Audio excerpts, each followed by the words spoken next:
हर हर महादेव। राधे राधे। देखो ये भगवान की बनाई हुई प्रकृति है।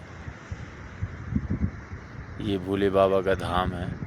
हालांकि धाम सब बड़े दिव्य होते हैं। हमारा ब्रज धाम, काशी धाम, अयोध्या धाम, ये जो ठाकुर जी के नित्य धाम होते हैं वो चिन्मय होते हैं, जिनमें ठाकुर जी नित्य वास करते हैं, नित्य लीलाएं होती हैं। लेकिन जो ठाकुर जी की बनाई हुई प्राकृतिक जो दिव्य स्वरूप होता है उसको मनुष्य बिगाड़ देता है। जो ठाकुर जी ने दिव्य प्रकृति, पेड़ पौधे, लता पता, कुंज निकुंज, पहाड़, वृक्ष, वन, पशु पक्षी, ये जो भगवान की बनाई हुई मनुष्य, ये सब भगवान की बनाई हुई प्रकृति के अंदर पंचभूत पंचतत्व में जितने भी मनुष्य हैं या योनियां हैं वो सब ठाकुर जी के द्वारा बनाई हुई है। तो वो हमारे धाम का जो स्वरूप होता है, जो ठाकुर जी का प्योर ओरिजिनल, जैसे ये ओरिजिनल दिख रहा है आप सबको, ये अभी यहाँ तक इंसान पहुँच रहा है लेकिन अभी पूरी तरह नहीं पहुँचा, इसलिए ये प्रकृति के रूप से अभी वैसा ही है। आप लोग को देख रहा हो, ये बनावटी नहीं है, नेचुरल है। लेकिन सभी जगह आज इंसान पहुंच चुका है जो अपने तरीके की दुनिया बनाना चाहता है।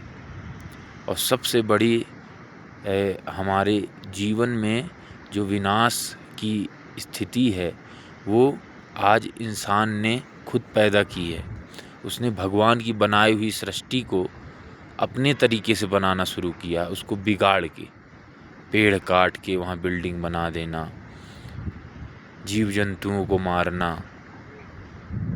हर एक स्थिति को अपने हिसाब से चलाना, अपने फायदे के लिए, अपने आराम पसंद जीवन के लिए। लेकिन वो जीवन क्षणिक है, क्योंकि जो क्षणिक व्यक्ति है वही क्षणिक जीवन बना रहा है। और जो नित्य है, सनातन है, उसकी ये दिव्य सनातन दुनिया है।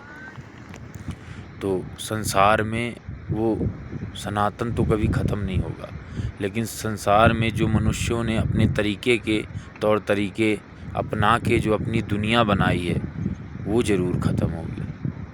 और उसमें मुख्य भूमिका मनुष्य ही अपनी निभा रहा है।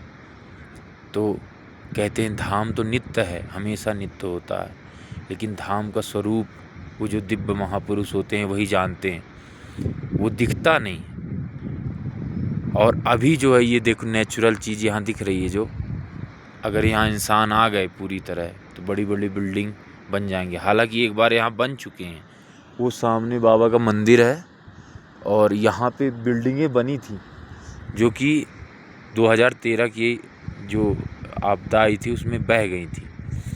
तो मनुष्य सिर्फ अपने फ़ायदे के लिए धाम में भी अपने फ़ायदे को ढूंढता है।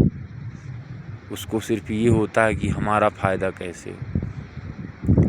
तो धाम का एक नित्य स्वरूप होता है और एक जो ऊपरी स्वरूप है। तो ये ऊपरी स्वरूप अभी दिखाई दे रहा है, और जो नित्य स्वरूप है यहाँ तो भोले बाबा हैं, सब गण हैं, सब कोई है, वो दिव्य लोगों को दिखाई देते हैं, वो दिव्य स्वरूप है। और जो प्राकृतिक स्वरूप है वो दिख रहा है आप सबको। यही स्वरूप सब जगह था, नीचे भी था, लेकिन वहाँ आज मनुष्य ने अपने तरीके से बना लिया है। ठीक है, भोले बाबा का नाम ले रहे हैं, बड़ी सुंदर जगह है, तो हम कहीं बैठ जाएं और आज दर्शन करके शाम को एक बार भोलेनाथ को और जल चढ़ा के कल यहाँ से इनको दंडवत करके प्रस्थान करेंगे। और इनसे यही प्रार्थना करने आए थे कि हे भोलेनाथ, आप जितने भी जीव हैं, गाय है या, इनको बचा लो, अपने तरीके से बचा लो, क्योंकि हमारे में सामर्थ्य नहीं है। और हमारी बुद्धि को शांत करें, क्योंकि मन बड़ा विचलित था। तो अभी तो आनंद आ रहा है थोड़ा। ठाकुर जी भी हैं, उनकी भी याद आ रही है, लेकिन अब यहाँ से अब कल निकलेंगे। हर हर महादेव। राधे राधे।